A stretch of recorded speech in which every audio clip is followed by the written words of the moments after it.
মার্কিন president Donald ট্রাম্পের চেয়ারে কফি হাতে বসে আছেন ইলন মাস্ক। দুই পাশে আমেরিকান ও প্রেসিডেন্সিয়াল পতাকা। টাইম ম্যাগাজিনের সর্বশেষ সংখ্যার কভারে বিশ্বের শীর্ষ ধনী ইলন মাস্ককে এভাবেই দেখানো হয়েছে। আর এই ছবি দেখে চোখ কপালে উঠতেই পারে যুক্তরাষ্ট্রের প্রেসিডেন্ট ডোনাল্ড ট্রাম্পের। ক্ষমতায় ডোনাল্ড ট্রাম্প থাকলেও পেছন থেকে কলকাঠি নাড়বেন ইলন মাস্ক, এতদিন এমন দাবি করে আসছিলেন সমালোচকরা।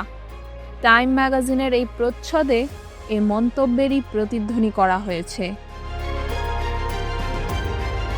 এ প্রচ্ছদটিকে উস্কানিমূলক বলে মন্তব্য করেছেন অনেক রাজনৈতিক বিশ্লেষক।